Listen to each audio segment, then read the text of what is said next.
అందరికీ నమస్కారం. నేను మీ చక్రధర్ చారకొండ.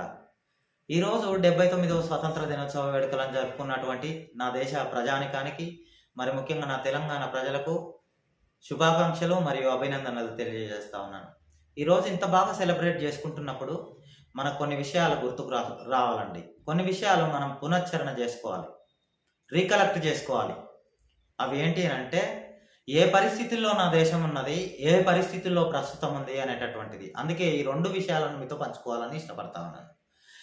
స్వతంత్రం రాకముందు భారతదేశ పరిస్థితి ఒకటి, రెండోది స్వతంత్ర భారతదేశం. ఈ రెండు, స్వతంత్రానికి ముందు భారతదేశం ఏ విధంగా ఉండింది, స్వతంత్రం వచ్చిన తర్వాత భారతదేశం ఏ విధంగా ఉంది ప్రస్తుతం వరకు. స్వతంత్రానికి ముందు భారతదేశం సంస్థానాలుగా, రాజ్యాలుగా విభజించబడి భౌగోళికంగా ఉంది.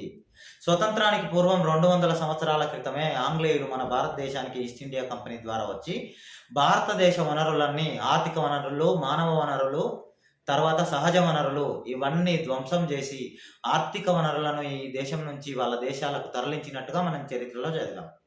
దాని తర్వాత ఏమైంది, వాళ్ళు ఈ దేశాన్ని ఆక్యుపై చేసుకొని అధికారం చేపట్టిన తర్వాత పరిపాలన కొనసాగిస్తున్నప్పుడు వాళ్ళు తీసుకొచ్చిన కొన్ని చట్టాల ద్వారా భారతదేశ ప్రజలకు ఎంతో ఇబ్బంది కలిగింది, ఎంతో మోసం జరిగింది, ఎంతో అన్యాయం జరిగింది. దాని ఫలితమే భారతదేశ ప్రజల్లో చైతన్యం ఉన్నటువంటి వాళ్ళు మాట్లాడడం అనేది స్టార్ట్ చేశారు. అన్యాయానికి వ్యతిరేకంగా పోరాటం అనేది స్టార్ట్ చేశారు. అది ఓన్లీ 1985లో స్టార్ట్ అయిన ఇండియన్ నేషనల్ కాంగ్రెస్ పార్టీ ద్వారా మాత్రమే జరగలేదండి. అంతకుముందే సిపాయిల తిరుగుబాటు, ఈవెన్ దానికంటే ముందు కూడా అనేక చరిత్రలు ఉన్నాయి. కానీ చరిత్రలో ఇప్పుడు బుక్కులలో మనం అది చదువుకోం. దాన్ని వెలికి తీయాల్సినటువంటి అవసరం ఉంది. ఒక కొమరం భీముని గురించి మనం ఇప్పుడు జ్ఞాపకం చేసుకుంటా ఉన్నాం, అల్లూరి సీతారామరాజు గురించి మనం జ్ఞాపకం చేసుకుంటా ఉన్నాం. కానీ ఈ దినాన వాళ్ళందరినీ స్మరించుకునేటటువంటి తరుణంలో మరుగునబడి ఉన్నటువంటి చరిత్రకు నోచుకోనటువంటి వాళ్ళను, ఆ అమరవీరులను కూడా బయటికి తీసి వాళ్ళ పాఠాలను భావితరాలు చదువుకునే విధంగా ప్రభుత్వాలు కృషి చేయాలని కోరుకుంటా ఉన్నాను. రెండో విషయం, స్వాతంత్రం వచ్చింది. ఇండియన్ ఇండిపెండెంట్ యాక్ట్ 1947 ప్రకారం స్వాతంత్రం వచ్చిన తర్వాత నెహ్రూ సారథ్యంలో ప్రభుత్వం ఏర్పడింది, ఇండియన్ నేషనల్ కాంగ్రెస్. 1947లో ఆగస్టు 15 నుంచి అది కంప్లీట్గా క్యాబినెట్ అనేది ఫామ్ అయింది.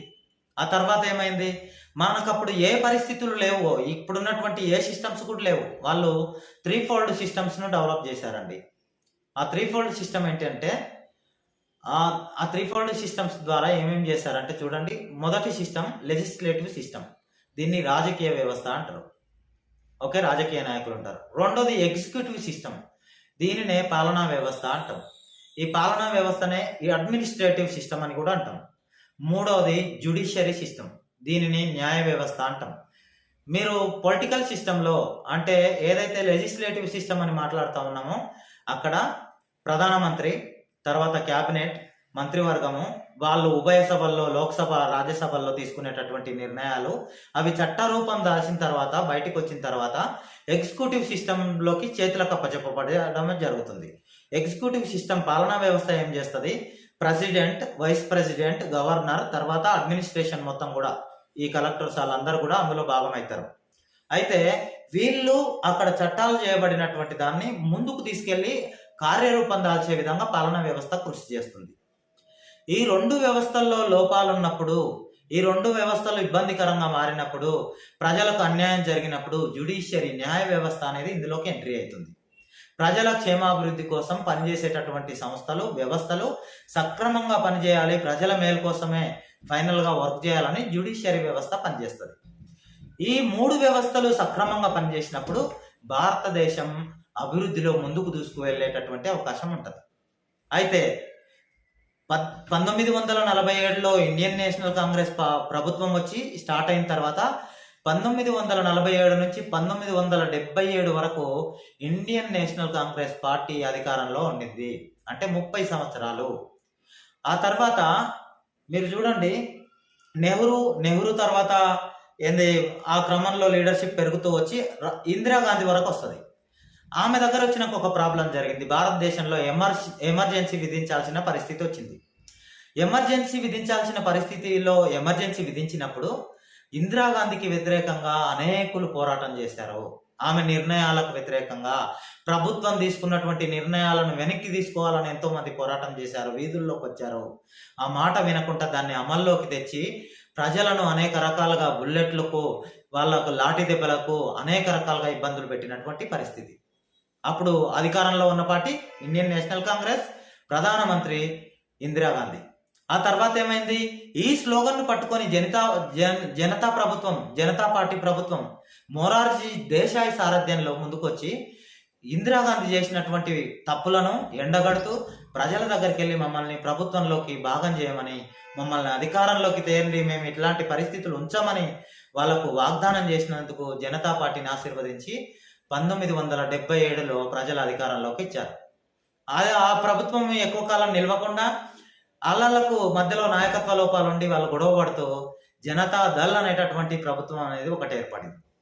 ఆ తర్వాత మళ్ళీ 1980లో ఇందిరాగాంధీ మళ్ళీ ప్రభుత్వంలోకి వచ్చింది జనరల్ ఎలక్షన్స్ ద్వారా, 79-80 ఎలక్షన్స్ ద్వారా. ఆ ఎలక్షన్స్ అయిపోయిన తర్వాత ఇంకో 9 సంవత్సరాలు 89 వరకు కూడా కాంగ్రెస్ పార్టీ అధికారంలో ఉన్నది. తర్వాత యునైటెడ్ ఫ్రంట్ అని ఒకటి ఉన్నది.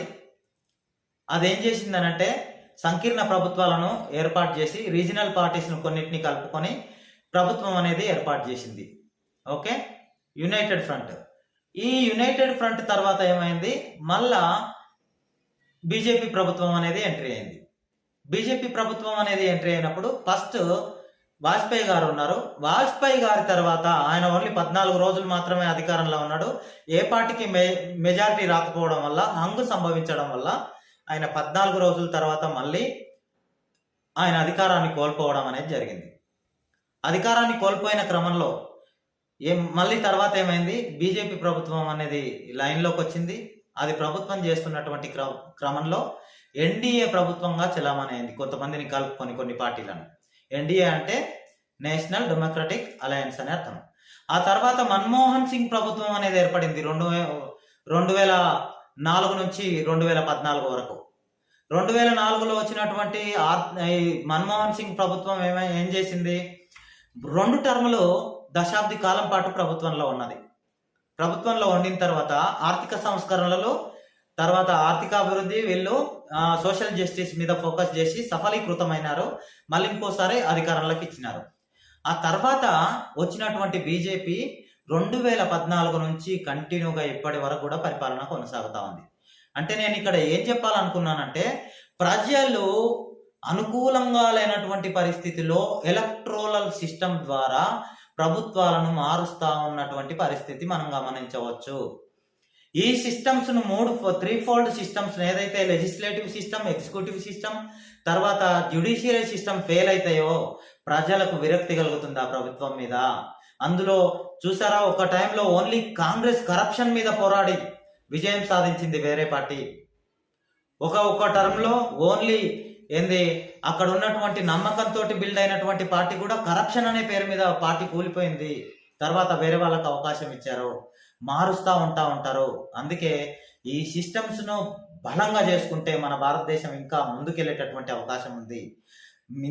ఈ సిస్టమ్స్ అన్నింటిలో పైన ఉండేటటువంటి సిస్టమ్ లెజిస్లేటివ్ సిస్టమ్ కాబట్టి రాజకీయ నాయకుల కింద పనిచేసేటటువంటి సెకండ్ లెవెల్ లీడర్షిప్, ఈవెన్ గ్రామ స్థాయి వరకు కూడా మంచి నాయకత్వాన్ని, మంచి పాలనను అందించేటటువంటి నిర్ణయాలు కలిగిన ప్రభుత్వాన్ని కోరుకోవాలి.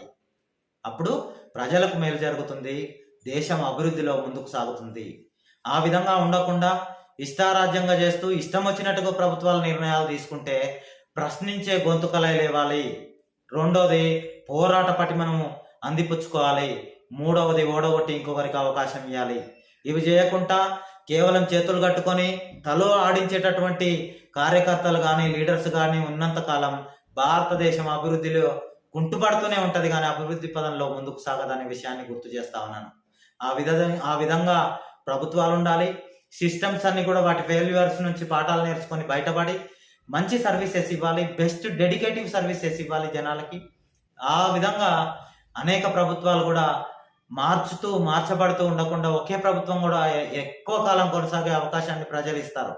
ఆ అవకాశాలను అందిపుచ్చుకోవాలని ఈ యొక్క ఇండిపెండెన్స్ డేను పురస్కరించుకొని మీ అందరితో తెలియజేసుకుంటూ నా అభిప్రాయాలను గౌరవించి వింటున్నందుకు ధన్యవాదాలు తెలుపుకుంటూ ఇట్లు మీ Chakradhar Charagonda. Thank you very much.